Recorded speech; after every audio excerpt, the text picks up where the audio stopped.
여러분, 혹시 이런 적 있으신가요? 자전거를 타고 멋진 코스를 달리다가 오르막 앞에서 딱 멈췄던 순간, 혹은 오르막을 패기 넘치게 오르다가 다리가 타들어가고 숨은 턱끝까지 차오르고 지나가는 고양이도 나보다 빨라 보이는 그 절망감. 이럴 때 스스로에게 묻습니다. 아, 지금 내가 뭐 하는 거지? 아, 죽을 수도 있겠는데? 사실 우리가 원하는 건 오르막에서 나비처럼 가볍게 날아서 가는 게 아닐 거예요. 그냥 남들보다 뒤처지고 싶지만 않을 뿐 아닌가요? 그런데 여러분, 문제는 여러분이 부족해서가 아니에요.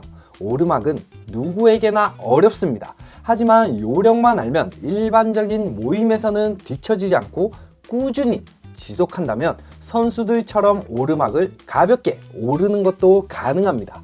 오늘은 바로 그 방법, 자전거로 오르막을 보다 쉽게 오르는 방법 5가지 방법에 대해서 알려드릴게요.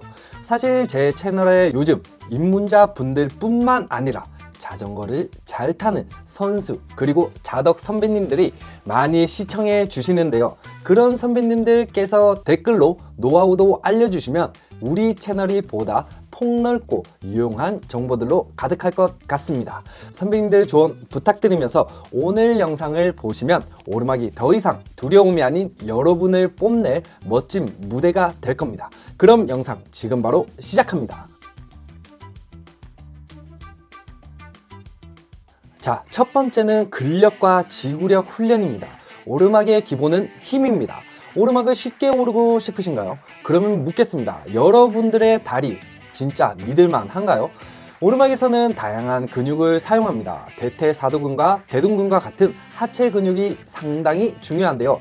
이 친구들이 제대로 동작하지 않으면 아무리 비싼 자전거를 타도 소용이 없죠. 그런데 이 근육들은 어떻게 강화해야 될까요? 많은 분들이 그냥 자전거만 많이 타면 오르막이 쉬워지고 근력이 팍팍 붙을 거라고 생각합니다.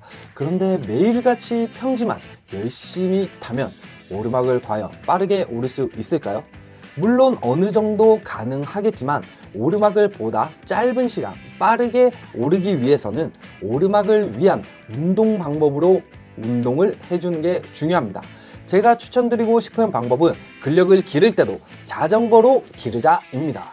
많은 분들이 자전거 근력을 위해 웨이트 트레이닝을 합니다. 그리고 그 방법으로 스쿼트, 레그프레스 같은 운동을 많이 하는데요. 이 운동도 도움이 되지만 개인적으로 그리고 제가 좋아하는 선수들의 훈련 방법은 조금 달랐어요.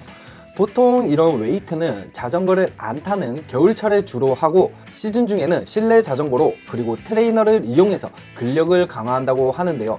방법을 조금 더 자세히 들여다보면 외발로 페달링을 한다거나 조금 무거운 기어로 낮은 케이던스로 페달링을 반복적으로 훈련해주는 운동을 한다고 합니다. 이렇게 하는 이유는 페달링을 할 때 사용되는 다양한 근육을 고루 발달시킬 수 있기 때문인데요. 단순하게 스쿼트나 레그프레스 같은 운동으로 기를 수 있는 근육 외에도 페달링에는 다양한 근육이 개입되기 때문에 외발로 페달을 굴려주는 것만으로도 웨이트로 단련하기 어려운 근육을 강화할 수 있다고 합니다. 실제로 오르막을 오를 때 스쿼트 자세로 우리가 오르는 게 아니잖아요. 페달을 보다 강하게 굴려주는 근력을 길러준다면 이렇게 오르막이 쉬웠나? 라는 느낌을 받으실 수 있을 거예요. 두 번째는 코어 강화입니다. 코어를 강하게 하면 어떤 게 좋을까요? 많은 분들이 자전거를 그냥 하체 운동으로만 생각하지만 사실 하체만큼 코어도 중요합니다. 코어가 약하면 상체가 매우 흔들리면서 에너지가 낭비돼요. 반대로 코어가 강하면 하체에서 만들어진 힘이 페달에 온전히 전달됩니다. 보다 강하게 페달링을 밀고 돌릴 수 있죠. 그래서 어느 정도 자전거 좀 타신다 하시는 분들은 코어가 얼마나 중요한지 아시죠? 심지어 코어가 가장 중요하다고 말하시는 분들도 있습니다. 그리고 생각보다 이 코어 강화하는 운동 또한 매우 쉽죠. 그냥 평평한 바닥에 매트를 깔아주고 하루 3분 플랭크를 해보세요. 그러면 쉽지 않겠지만 몇 주만 지나도 자전거를 탈 때 중심이 더 안정된 걸 느낄 수 있을 겁니다. 러시안 트위스트 같은 재미있는 운동도 추천드립니다. 양손에 물병을 들고 좌우로 트위스트를 해보세요. 운동 효과도 높이고 집에서 간단히 따라할 수 있습니다. 그리고 중요한 팁, 자전거를 타기 전에 간단한 코어 운동을 하고 시작해보세요. 확실하게 코어에 긴장감을 가진 상태에서 자전거를 타게 되면 라이딩 효율이 확실히 달라질 겁니다. 자, 다음은 세 번째입니다.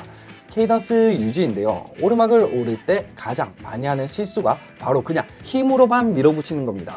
그러면 몇 분도 안 돼서 다리가 잠겨버려요. 한 번 잠긴 다리는 그날 라이딩 전체를 망칠 만큼 치명적인데요. 여기서 중요한 건 리듬입니다. 자전거의 웬, 리듬, 그리고 생소하시죠? 자전거에서 리듬이라 하면 케이던스를 말하는데요. 보통 평지에서 사람들은 80, 90 케이던스가 가장 이상적인 케이던스라고 알고 있습니다. 그에 반해 오르막은 조금 더 낮은 65에서 80 정도가 가장 이상적인데요. 케이던스를 일정하게 유지하면 페달링이 효율이 높아지고 체력 소모를 줄일 수 있어요.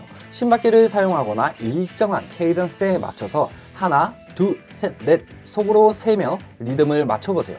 리듬이 일정해지면 오르막도 더 쉽게 느껴질 겁니다. 그리고 이러한 케이던스를 기준으로 기어비도 바꿔보세요. 오르막을 오르며 무식하게 힘으로 때려밟다가 중간도 못 가서 내리는 참사는 면하실 수 있을 거예요. 이 작은 숫자를 일정하게 맞추는 것만으로도 아주 효과를 낼 수 있습니다. 몸과 자전거가 하나로 움직이는 이 리듬을 찾아보세요. 오르막이 훨씬 쉬워질 겁니다. 네 번째는 심박수를 이용한 오르막 주행입니다. 여러분, 심박수는 라이딩에서 가장 중요한 레벨 게이지입니다. 너무 낮으면 비효율적이고 너무 높으면 뻗을 수도 있죠. 오르막에서도 심박수를 일정하게 유지하면 체력 소모를 크게 줄일 수 있어요. 반대로 심박수가 오르락 내리락 하며 피로도가 배가 됩니다. 심박수를 보다 효율적으로 사용하기 위해서는 최대 심박수의 80에서 85% 범위로 유지해보세요. 이 80에서 85 범위는 스윗 스팟 존이라고 부르는데요.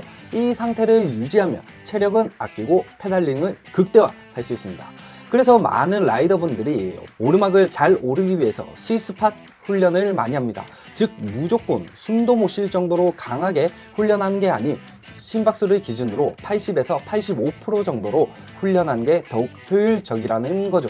만약 심박기가 없다면 자신의 호흡 리듬을 활용해 보세요. 숨을 참지 말고 일정하게 깊게 쉬는 걸 반복하면 심박수를 어느 정도 조절할 수 있습니다.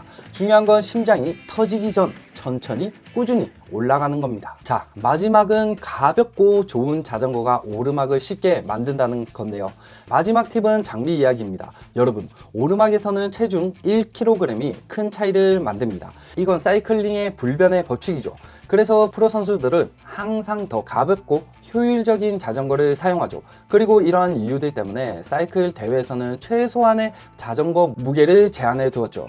제가 추천드리는 건 그냥 경량 카본 자전거입니다. 왜냐하면 가벼운 자전거는 오르막에서 무게 부담을 줄여 페달링이 훨씬 수월하게 만들어주기 때문이죠. 그리고 카본 프레임은 진동을 효과적으로 흡수해 장거리 라이딩에서도 피로감을 줄여줍니다. 특히 제가 지난 영상에서도 적극 추천드렸던 그 경량 카본 자전거는 최적의 무게와 강성을 자랑하죠. 페달링 한 번에 힘이 그대로 전달돼 오르막에서도 달리는 기쁨을 느낄 수 있죠. 제대로 가벼움과 편안함에 관심 있으신 분들은 고정 댓글을 참고해주세요. 저도 사실 처음엔 오르막을 오르는 게 쉽지가 않았어요. 항상 오르막을 오르기 전 다양한 방법들을 머릿속에 계획하고 오르곤 했죠.